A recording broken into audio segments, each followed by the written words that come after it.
Hi, and welcome to the manager's desk. I'm Evan Baltz. I am a marketing technology expert, an author, and a team builder.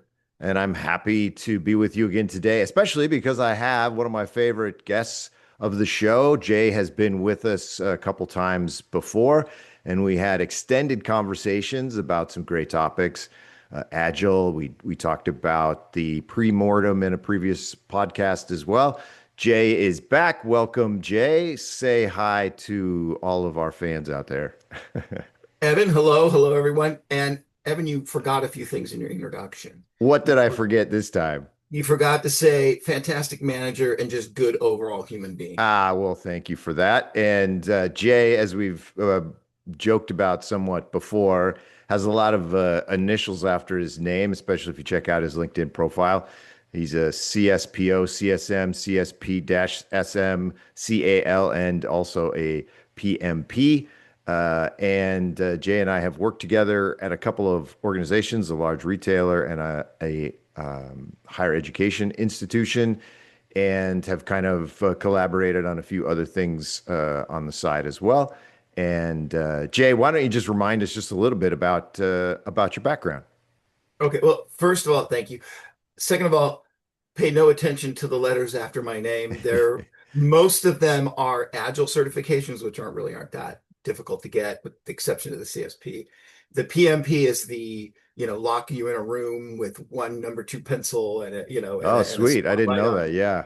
Yeah, it's brutal. It's brutal. That's really the tough one to get. And I let that expire a few years back. But that actually kind of leads me into been doing this about 30 years. And when I say this, about half of that time I was a project manager, mostly working with ERP systems, helping companies put in big systems like Oracle, PeopleSoft, SAP, and some smaller mid-sized systems like Red Prairie and some of those. And then somewhere along the way, I learned about this thing called Agile and got the opportunity to do Agile coaching, which is much more about organizational behavior and taking these great concepts that Toyota dreamt up after their economy was rebuilt after World War II and applying those, to organizations out there. And I think we were going to talk about just as some background, some of these clients are like Disney, Nike, Coca-Cola, Geico, the United States Navy, work for tons of companies, where some smaller companies too, some little mom and pops. So about half project manager, about half agile coach. And yeah, and we've worked on some projects together. We worked at PetSmart together, which is a pretty large organization. If you're not familiar with, like 250 people in their marketing department. And when you're in a larger organization, sometimes it's like, herding cats is what is what they say sometimes. But the one thing about bigger organizations, and we'll talk a little bit about this today, is that they do certain things really well, right? They've got certain things that they're able to do really well. Unfortunately, sometimes that excludes other parts of things that they probably should be doing well. Smaller companies sometimes do a few different things well and then miss the organizational part of it. But the focus that I wanted to talk about a little bit today was kind of the progression of the workforce and where it's been and where you see it's going, and to talk a little bit about what the challenges are in the future on that. So, from your perspective, Jay, like, how do you see the progression of the workforce? And I mean, like, back way out, like 50,000 feet and 200, 300 years out. What's your perspective on how that has changed over time? I'm glad you asked for the broad view of this, Yeah. exactly where I was going. I love history, and one of the things I know for sure is that the Industrial Revolution, which started in Europe and came to America, there was so much change. And on the positive side, what it took, 400 people 6 years to do, all of a sudden you could get a fraction of those people to do the same thing in a fraction of the time and get way more productivity out of it. Now that's the bright side. The negative side is what if that skill is the only skill you have and now it's being replaced by a machine? So there's this, for many years, for hundreds of years, there's been this tension between new technology, what's coming out, and hey, I need to make a living and put food on the table. So I think that what we're going through now, and I think this is part of what we're going to discuss today, is things like AI. Now this industrial revolution effect on the workforce is starting to hit knowledge workers. And I don't think that's something we are necessarily as used to. We're not talking about somebody having to, spin cotton by hand versus by a machine. It's Right. now not manual labor, it's really knowledge workers. And what's interesting about that, because I was just thinking about it when I was in high school, and this is many years ago, or actually it was in junior high, we had a class in bricklaying. Like in our industrial arts class, we had a time where we learned how to lay bricks. We had a time where we learned how to do some metal fabrication. I built a toolbox. I built a tack hammer. I built some candle holders. So we did woodworking and all of that. That seems to have gone away completely, right? Like we've decided that, oh, this is education. And so we don't need to teach people like actually applicable skills like that anymore. You have to go off and find different ways to get that education. So we're into, we're only going to try to teach knowledge skills. And so, like you said, when things come along now that, hey, well, maybe some of the knowledge skills will be replaced, well, then what's my fallback then, right? And so you mentioned AI, and I was going to say, how do you think AI is going to impact this going forward? Like, what will be the impact of that? So my most positive AI future prediction or And prognostication is just so everyone's aware, I for one welcome our new AI overlords. right, exactly. And that's the fear too. You've got all Right, this old 1984 Orwellian sort of right. sense about it. But on the more positive side, for example, let's say that you're a manager, because that's what we talk about a lot here. I mean, Yep. that's your background. Let's say you're a manager and now AI can help handle some of the day-to-day technical aspects of keeping the people that work for you, as productive and, getting things out the door as possible. And let's say that because of that, you have less of that kind of minutia type work to do. And now you can spend more time with career development and working on, job satisfaction, culture change, and those types of higher things. So that's the most happy uh, uh, optimistic view of AI I can see, especially in the knowledge worker field.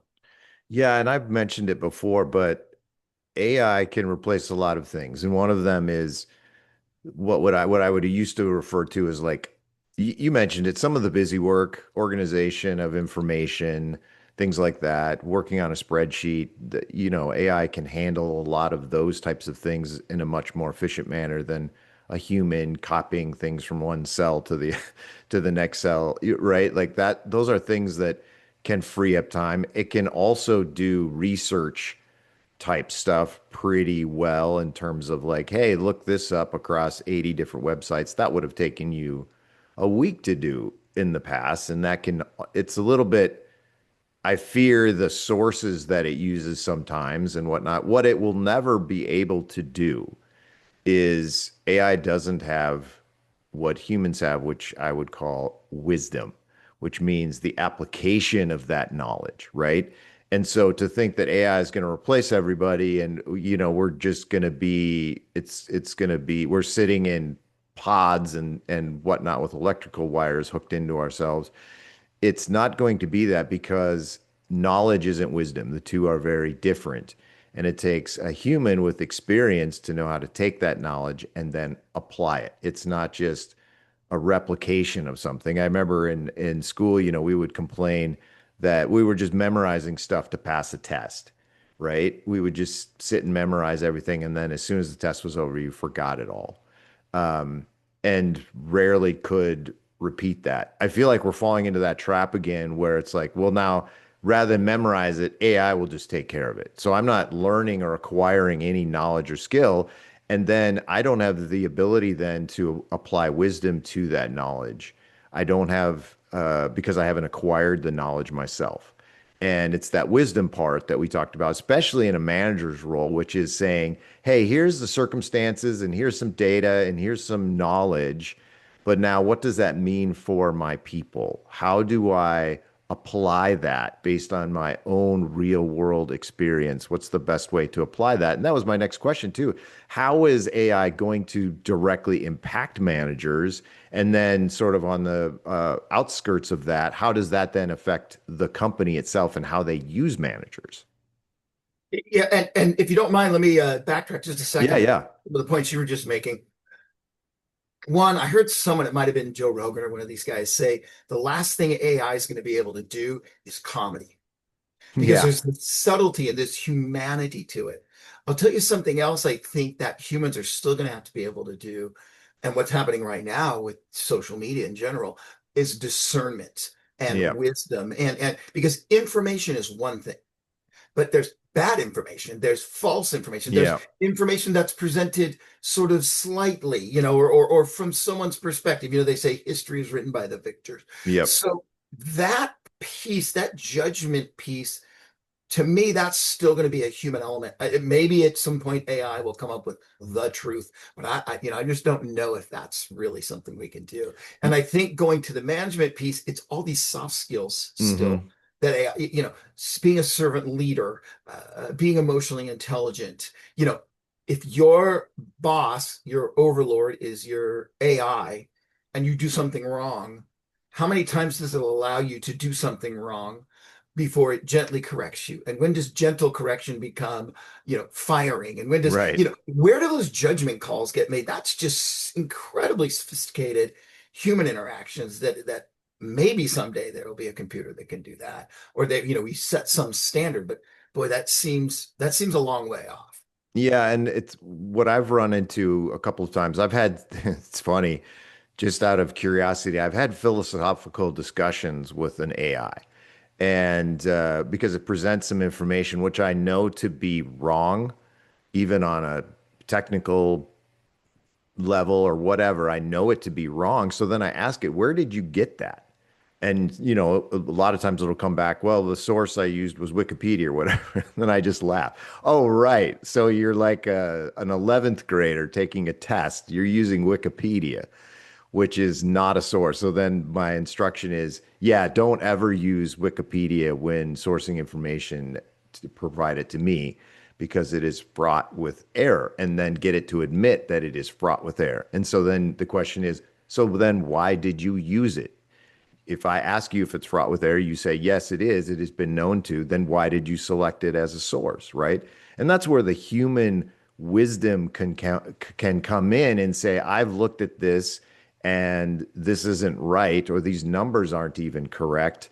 And here's why. But I know that intuitively because I've acquired knowledge. I'm not just repeating what I read on a website or something. And I think employees fall into that trap. Well, I'll just repeat whatever was presented to me by AI, right? And I'll be lazy and I'll allow that to happen. As a manager, it's like, no, I need you as a human being to apply your wisdom and your discernment, like you said, to that information so that we can come up with what's the best plan or what is the best information.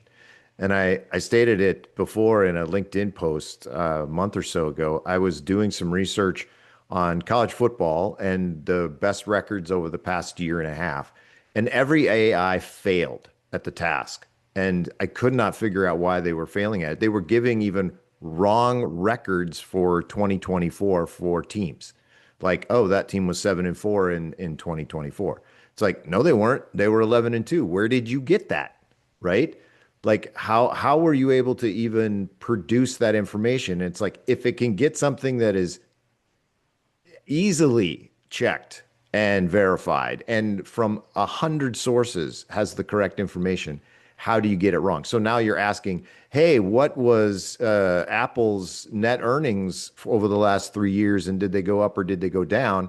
And well, AI says this. Did you check that? Because how do you know that that information is correct? It may not be. And so I think in terms of like how managers need to position themselves, it's like you're okay using AI and I'm going to use AI, but I need your wisdom. I need your discernment. I need that human element to look at this and say, is that valid? Does it make sense? Is it relative? And then how do we apply that information, right? Yeah, those are all great. And you're right. There's at least two things. One thing is getting the data right. And I think that's this younger generation, the people that I work with and talk to and am associated with, the first thing they do when they see a video on the internet is they go, is that AI or is it real? Yeah. So there's this element now of this, you and I have in our no spring chickens. Yeah. So, Hey, we speak for used to get the yourself. yeah, right, exactly. We used to get the Walter Cronkite news, right? This Right, is the right. truth. That was it, right? So now what's the right information? And remember what that can provide us is only information, right? Hey, I'm going to write some code, optimize this code for me, but here's what I want the code to do. But here's what I don't think AI will ever do is innovate. So if you think back, and the example that always hits me is the iPhone, right? Everybody's got an iPhone or some kind of a smartphone in their pocket now. And that wasn't a committee that said we should do this. Somebody had an idea in their mind and said, hey, I think this is something people would like. So demand for new products, innovation, that type of thing. I'm not sure how AI would make that type of leap, that kind of entrepreneurial step forward, because there's no data to back up that we need something that we've never needed before, or we would want something we would never. So that I think that's where if we can get the information correct and at least be able to flag, you know, this piece of information is disputed, widely disputed, or, whoever we agree is people that we think are credible, 90% of people think this piece of information is credible. There's always going to be the people that, that conspiracy theory, Right. whatever. So if we can get information one way, okay, maybe AI can really help us with that and really help us do, like I said, writing code and optimizing it and that type of thing.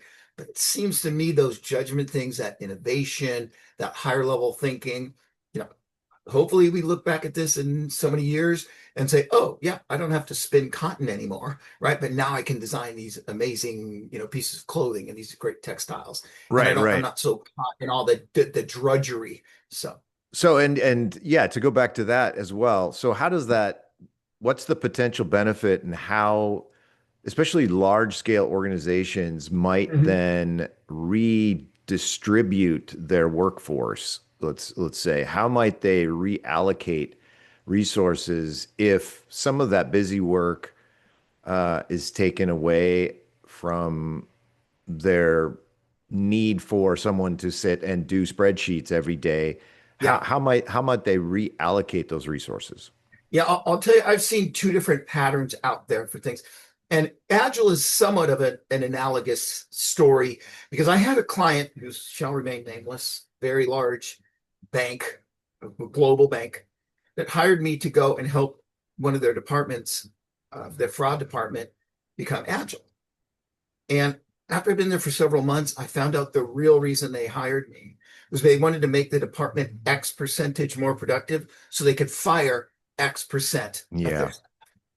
So I've seen that, and immediately I was like, okay, this isn't going to work. Telling people to trust each other and be right. servant leaders so you can get fired. Heck, forget that.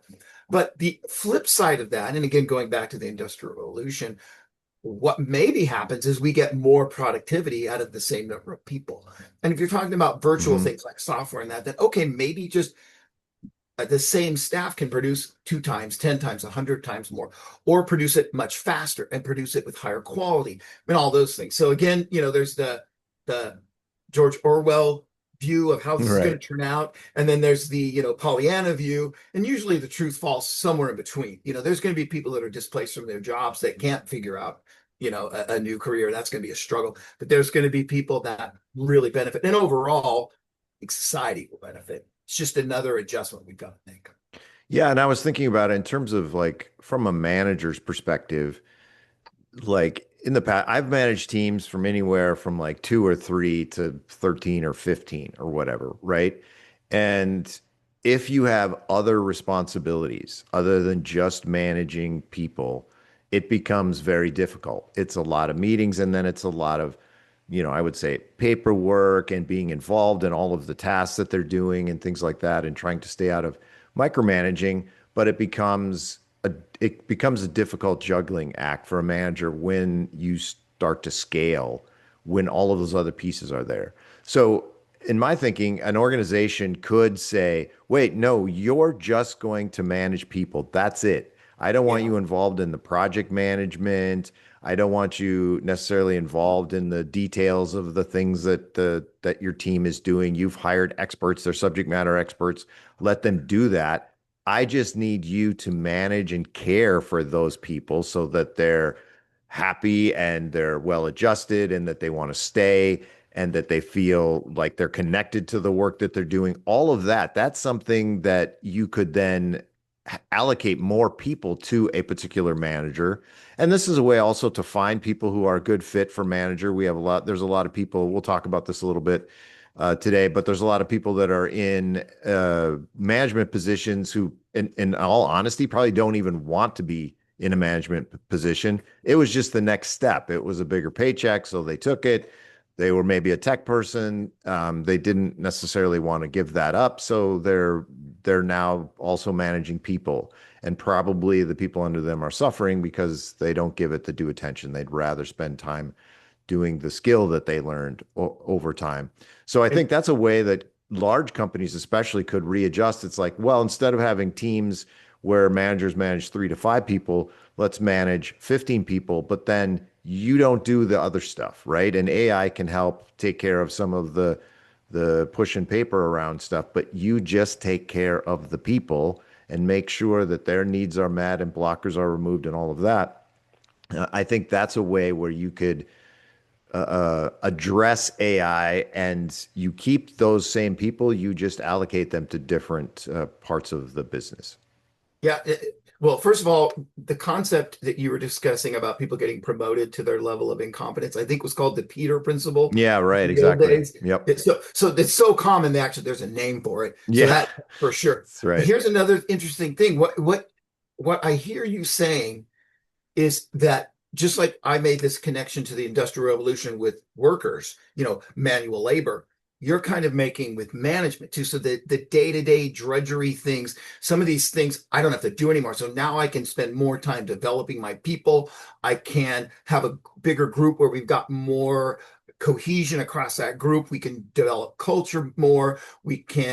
I'll tell you what else too we can do is if we're getting things done faster, we can use that to be more innovative because when Hmm. we come up with ideas, getting that A/B testing or getting something out there as a prototype or what they call MVP in the Yep. Agile world, something out there for people to touch and feel and see if they like it becomes exponentially better because you can just get things out the door so much more quickly and prototype them and test them and have your customers give you your feedback. So 100%.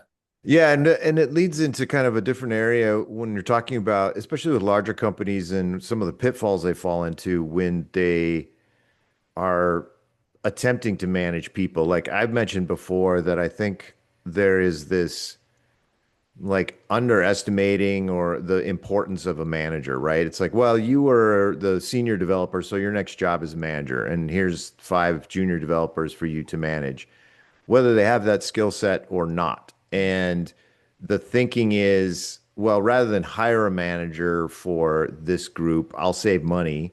I just did a podcast about this. You'll be a player coach.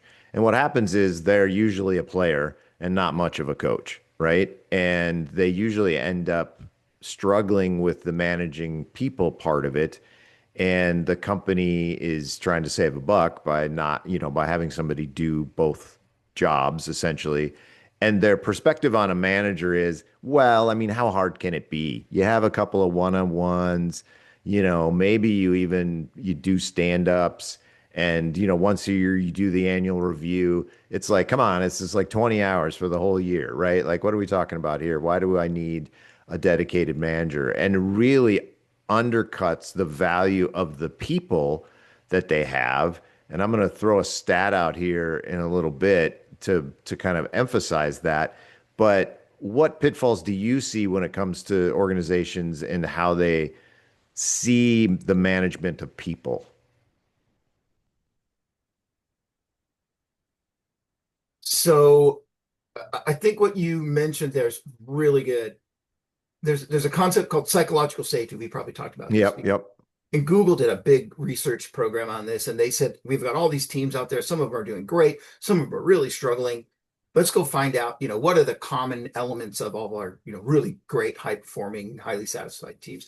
And they thought they'd have a laundry list of different, best practices. Right. But what they found is really the only common thread was psychological safety. Mm, So let's say we have a team and they're working on something, and people in that team, because the manager doesn't give them that cover, that safety, they can't really say what's really going on. hmm. So if they can't say what's really going on, and they can't be the emperor's new clothes, Right. outspoken person, what is the potential? What is the productivity? What is the innovation? What is the forward movement that we're losing? Because that manager, that player coach, whatever they are, doesn't realize that's a higher level up position and responsibility they have that no one on that team is really maybe equipped for. But even if they're equipped for it, they really don't have the authority or the formal position to do something like that. So those types of things, again, going to those soft skills things, that's we can all stand on top of a old rickety pallet and build something, or we can have this amazing solid concrete foundation that we build on top of. And it's the same builders, but if that foundation isn't strong, that's a horrible analogy, isn't it? But anyway, you get the idea. No, yeah, So, absolutely. so that to me, those soft skills, those more hidden things that are harder to quantify, I think that's a lot of reason why we get this whole player coach thing, and this unappreciation of management, that type of thing. Yeah, and I was thinking about it like the first time that I'd like meet a new team starting at a new place or whatever, I kind of gauge how they respond to questions. Like, do they, are they used to psychological safety? Are they used to expressing their feelings and saying that this isn't a good idea or this isn't a good approach and speaking up about it? And most times the answer is no, they're not. And you ask a question and they're like, hey, new guy here, better not say anything. And I will tell people the only way you can ever get me mad is to not say what you're thinking, right? Like nothing you say. Like if you call me a bad name and say I'm stupid, I'm okay with that, right? Or if you say that's a horrible idea, I never heard anything more terrible in my life.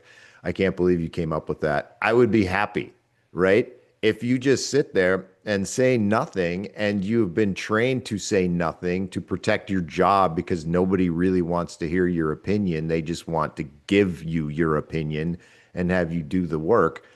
That's a terrible environment, right? Like you can't have that. And talk about innovation and productivity and everything, it just kills it. And so saying, look, you don't know this right now, but you can trust me that you can say whatever it is that's on your mind. You can speak that. We need that kind of conversation about whatever, right? And it's interesting because providing that to people takes time. They've never experienced it before. That's really always sad to me, right? You say, well, nobody's ever asked my opinion before. It's like, what? Like what kind of an environment is this, right? Or I've never heard anybody be supportive of me before when I've mentioned that I don't think this is a good plan or whatnot, right? I'm always shocked by that. Really? That's how things have gone? Like, that's terrible. You're here, you're a subject matter expert, you're a thinking human being. I want to hear what your thoughts are, and then we'll progress as we talk through it on what the best solution is. I just can't envision anybody doing it any other way, but I think it's a lot of lazy leadership that just like, no, uh, I'm the person who knows everything and you just do whatever I say kind of leadership rather than, hey, I want your input. Let's talk about it. I need the people on the ground to explain to me what the seriousness of the situation is. Ask anybody in the military about that one, right? People on the ground, they know what's happening. They understand what the reality is. And a good commanding officer or a good general seeks that information to make wise decisions. He's in charge of the overall goal and the objective and all of that. but he needs to know what the reality is on the ground. And it's no different with a manager or a senior leader or an executive in an organization. They need to understand how the people think, how they process things, to make those good decisions rather than just doing it in a vacuum, so to speak. Now, I had a question for you, Jay, Yes, sir. because this is kind of an experiment. So if you're listening out there, this you're we're going to include you in this experiment, okay? So I'm going to ask you a question, and to you out there as well, everybody listening, I'm going to ask a question, and then I have a follow-up to that. All right? Uh, I want you to think about a bad boss. That's the question. How long did it take you to come up with a name? Oh, How long did it take for a name to pop up in your head? like someone from my past. Like Yeah. think of a bad boss you had. Yeah, I don't know what's the smallest amount of time. Yeah, it's A like a millisecond. micron of Yeah, that's not microsecond, hard. right? Not hard at all. So, Yeah. and for everybody who's listening or watching the podcast, how long did it take you, right? I guess your experience is probably like Jay or like mine. It's very quickly comes to mind someone that you have categorized as a bad boss, and there are probably common elements of what makes somebody a bad boss, and I've kind of talked about that in the past. But it's amazing how quickly that name comes to mind, and how it's so impactful, both psychologically and productivity wise. And you see like all sorts of posts on LinkedIn, right? If you just scroll through LinkedIn, there's all sorts of posts about, a bad manager this, and, a leader is someone who does that. And it's like two-thirds of LinkedIn is like things like that, and TED Talks about it, and posts and memes and everything else.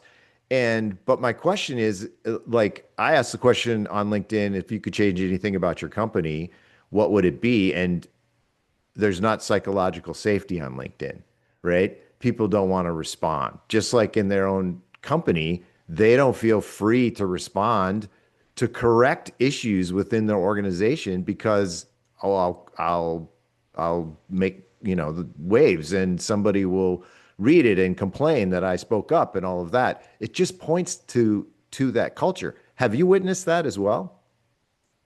Oh boy. Yeah. So the first thing that's very interesting in this conversation is you're because this is your mindset, we're making an assumption that management or executives or leadership even cares what their people think, even has the Yeah. humility or the servant leadership attitude for that. So that's step one, and that's missing in a lot of places. Hmm. I'm the leader, I'm the executive, I'm so I don't important, even I'm this care. ego, blah, blah, blah, blah, blah, blah, I know better than you. And to something that can be valid is they may have more inside information. They might be privy to information that can't be shared broadly. Sure. Okay, that's fair. But the first assumption is this servant leadership attitude and this I respect what my people that work for me, just because they're lower than me on this org chart doesn't mean they're not valuable human beings Right. and have good knowledge. So that's for the second thing is then let's say you're that uh, player coach who becomes a new management person who doesn't have this skill set to know, okay, how do I do this? All right, first, what I'm going to do, I'm going to ask powerful, open questions. I'm going to wait and give uncomfortable silence to wait for that bold person to step up. And then what I'm going to do is I'm going to reward that person. Yeah. The person who speaks out against the machine, who speaks truth to power, or however you want to describe it. We're going to start rewarding those people. And then everybody else is going to come along and go, oh, they really do value our opinion. So that's sort of the assumption. But another interesting thing is there's a game that we play, a lot of games that we would do in Agile. We try to gamify learning. It kind of takes some of the sting out of it and Right. gets people relaxed a bit. So there's a company called, no relation to what anything Elon Musk is doing, but it's called Grok the World, GROK the World. And you can get materials from them for these what they call nonviolent games. And one of them is called Needs and Wants. And imagine a deck of cards, say 100 cards. And there's these laminated cards that have just a single word on each one. And they're different things that humans need or want, affection, belonging, whatever. It sounds a little soft and smushy, Right. but one of them is autonomy. And I've played this games more times than I can tell you. And you lay these cards out, and you have people pick what they think if they had it, that would be like the biggest win. And the autonomy card is almost always the first one gone. And I've never done this game where that card was one of the ones that was taken. So that fits with all this. Why aren't we asking these people that have the specific knowledge what they think, and why aren't we giving them the opportunity to run with that or do something with that? So I'm going to go with autonomy. Yeah, and I think it's just you've been trained to stay silent, right? In various organizations, you're just maybe you spoke up a few times, you were shot down, and that's the end of that. Then you're just like, Hmm. nope, it's not worth it. It was too much Yep. effort. I got Yep. frowned on. I got shot down. So Yep. I guess I'll just be quiet. And you're just trained that way. And I think this is where I said before, it's like a lazy manager or a lazy leader then just doesn't do anything about that. They're completely content with that kind of a setup. I say things and everybody does whatever I say and doesn't question me. And I had a boss who said, no, I love disagreements. And I said, do you create an environment where people would actually disagree with you to make that something that they would actually do? And of course, it was a rhetorical question because the answer was no. This person didn't create an environment where anybody would challenge them because Right. anytime you did, you were corrected or shot down. It was like an opportunity to prove that the person was smarter than you or whatnot. That's what they liked about the disagreement, not that they actually liked to be challenged.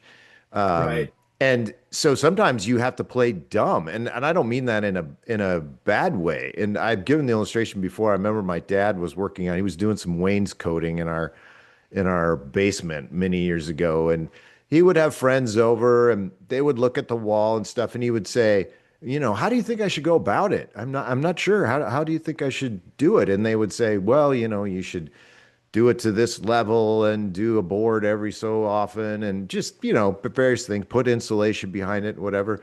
And then, a week later, another guy would come over and say different things. And I said to my dad, why do you ask? You already know what you're gonna do, right? You already have a plan.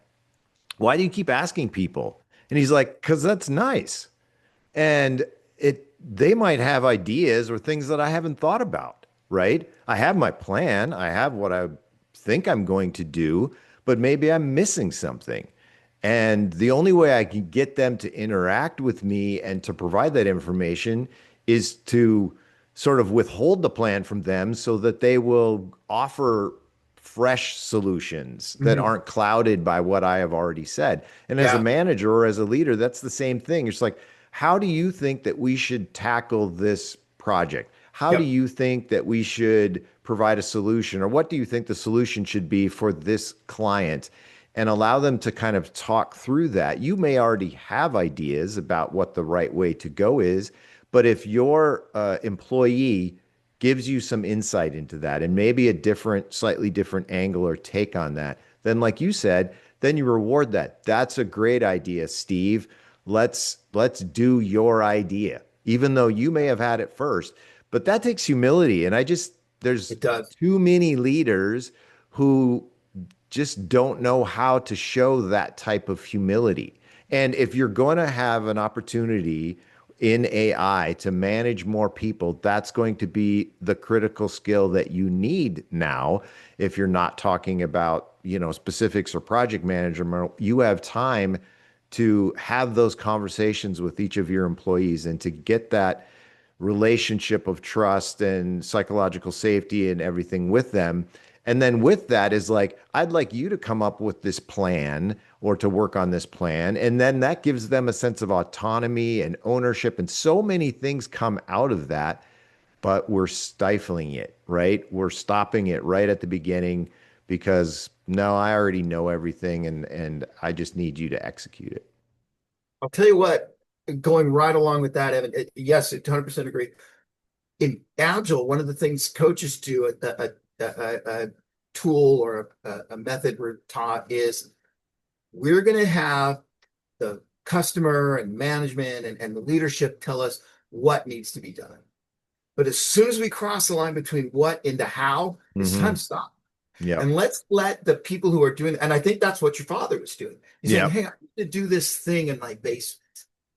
This is what I need to do. How should I do it?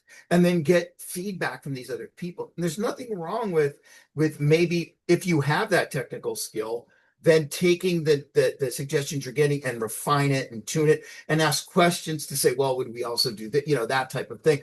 But the danger of being a manager who has a lot of technical knowledge, and this happens a lot in Agile.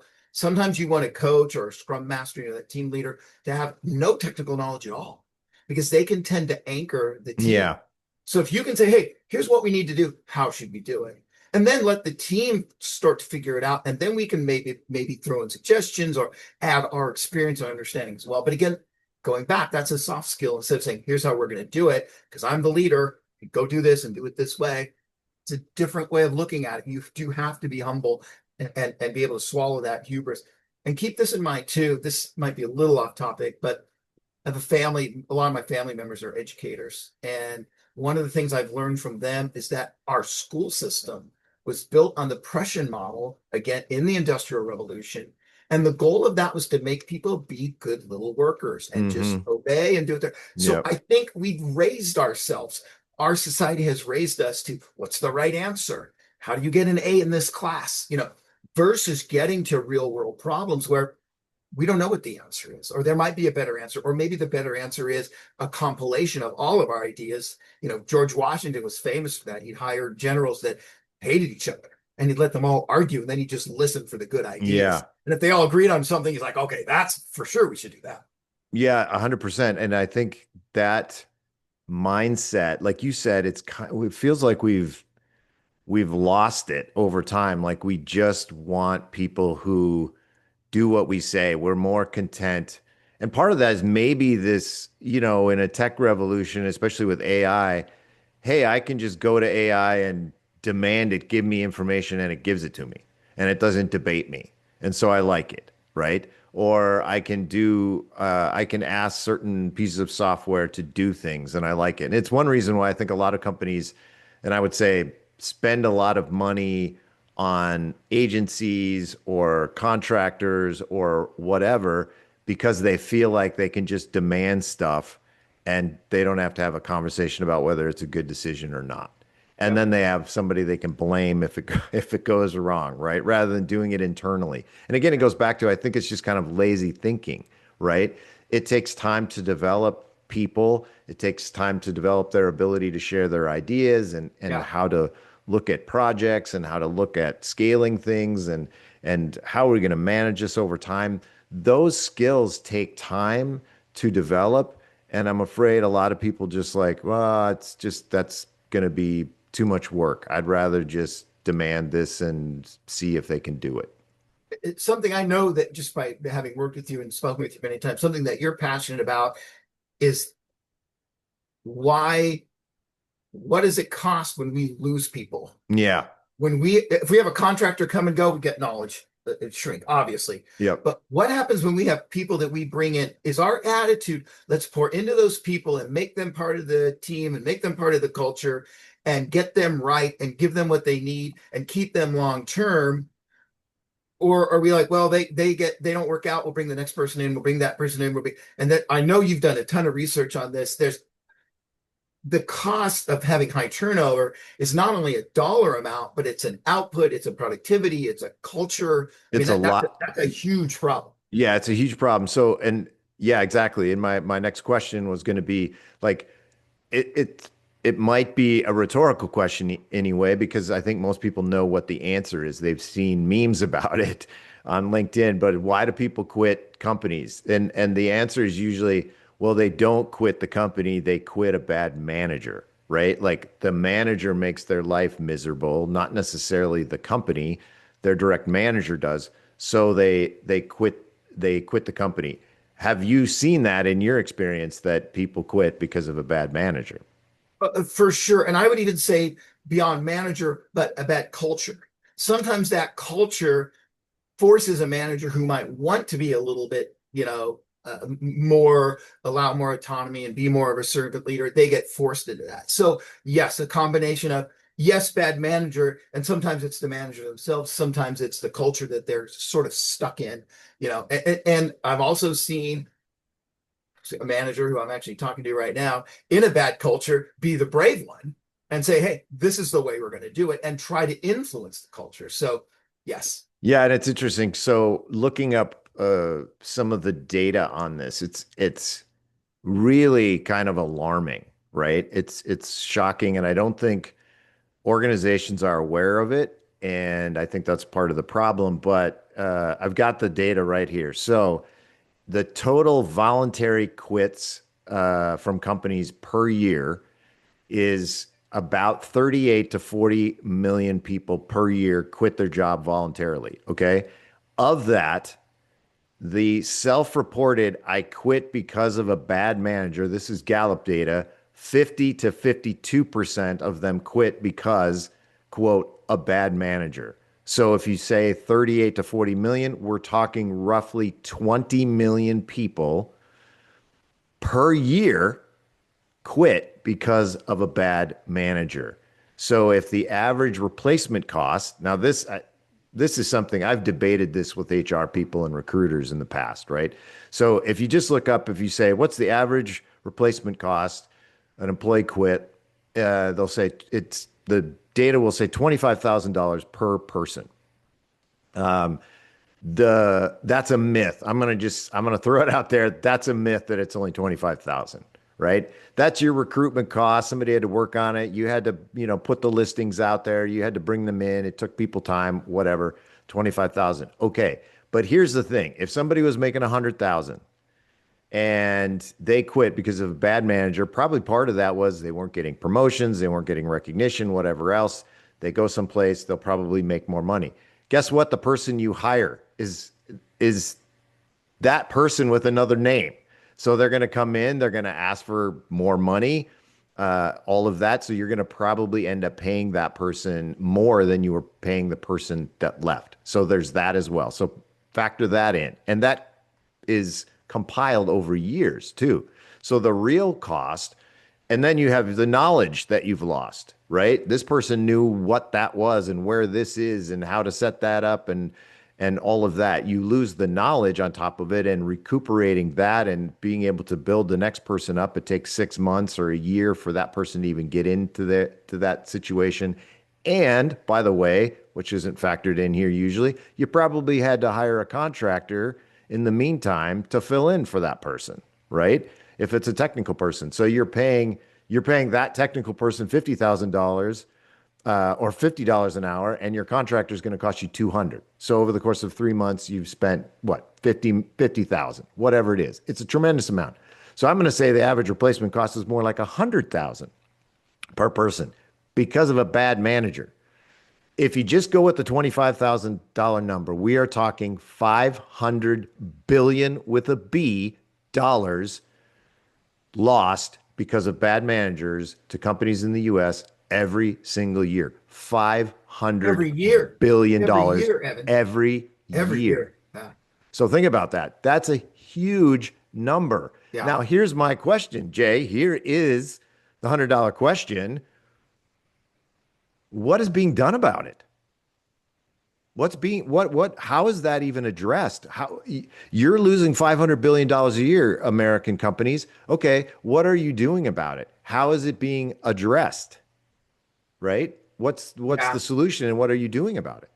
Yeah. I'll tell you what I've learned, and again, I've been doing this for 30 years. I work for a lot of companies, Fortune 500s, little mom and pops, and all that stuff.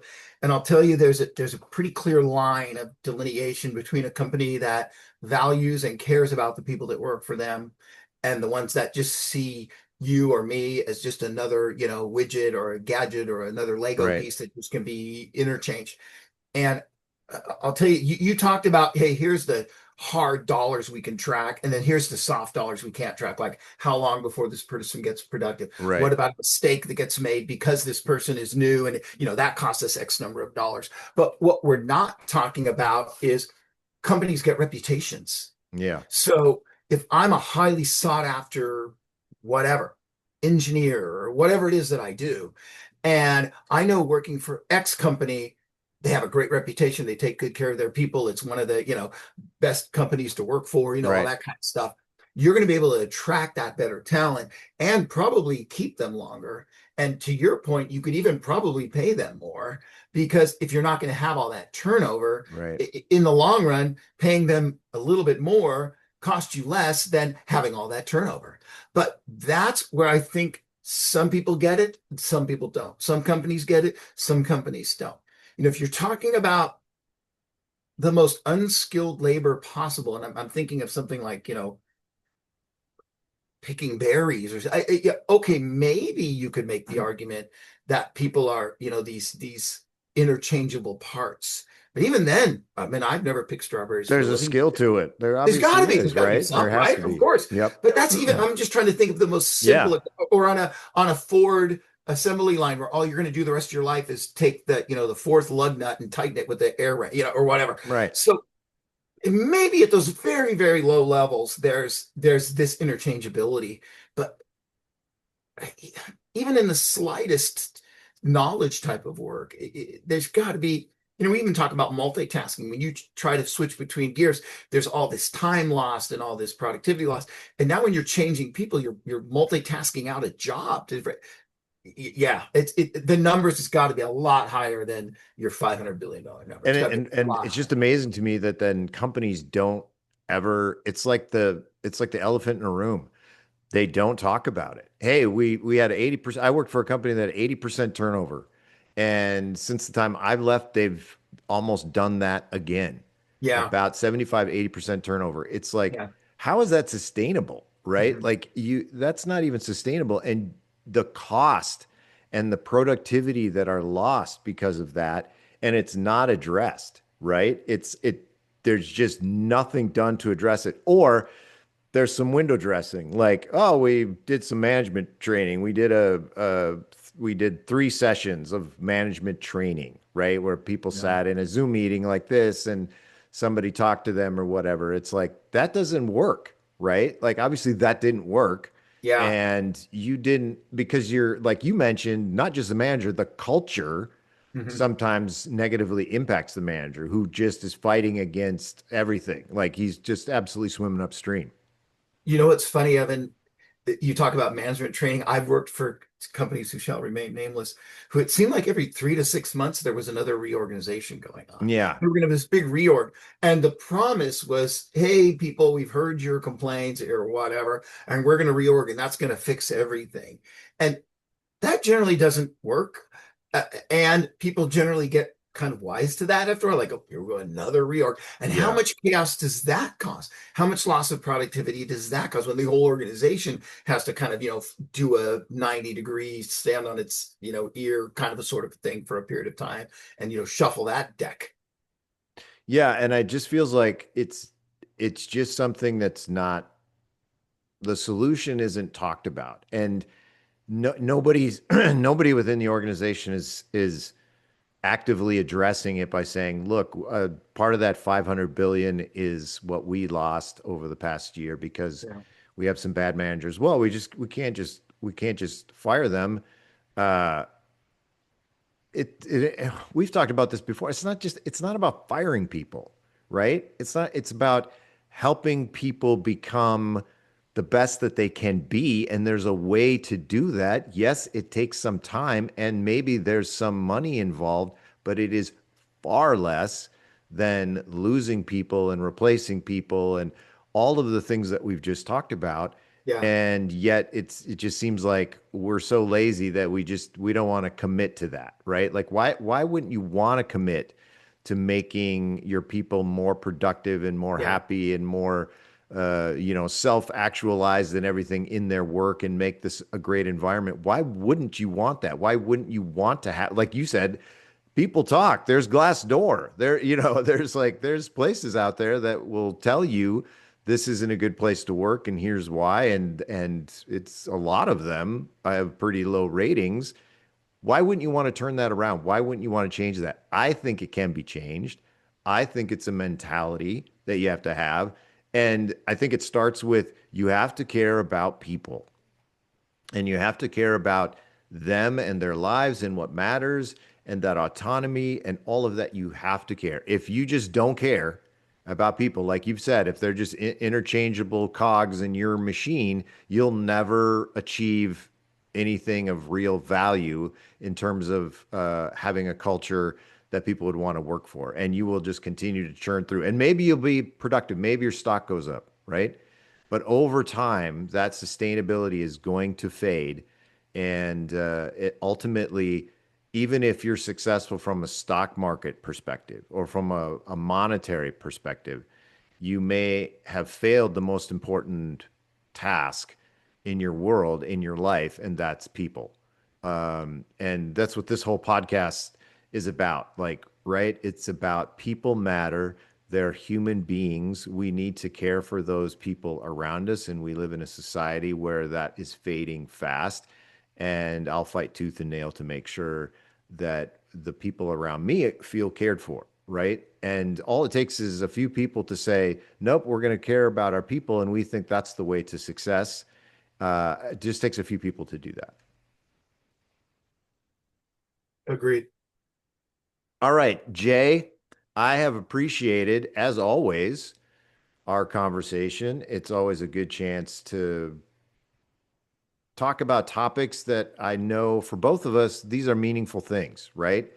Absolutely. Where the world's at in terms of work and how work gets done and the people. This is something that over the course of our 30-year careers, we've seen, there's a few shining lights here and there, right? Like there's a few shining lights. There's a lot of bad stuff along the way too, but just trying to sort through that and to try to offer some solutions, which it just doesn't seem, other than memes on LinkedIn, I don't really see people offering, hey, what's the solution here? But I'd like to hear from you, from folks out there. Does the things that we've talked about today, do those ring true with you and your experiences?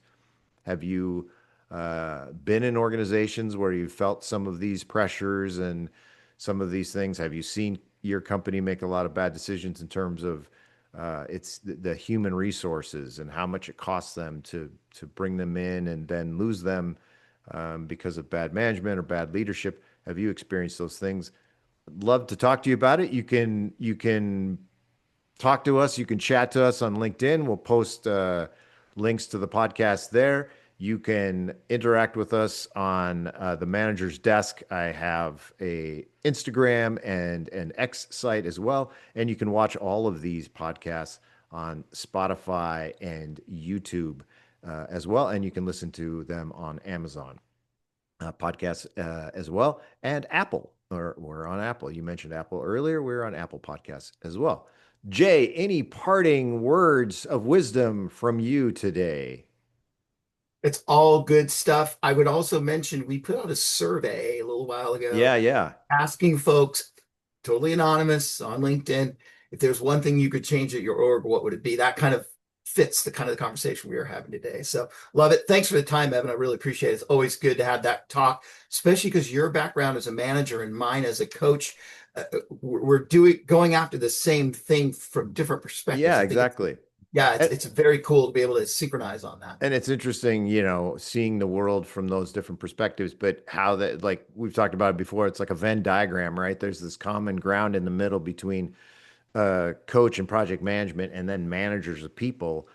There's this middle section where we intersect on that, and that's the critical point, right? And finding some solutions and finding ways to improve that across companies and organizations is really a passion of both of ours. So appreciate your time again. So for Jay and for my producer Michael Scott, wink wink, we will see you next time on the manager's desk. See ya.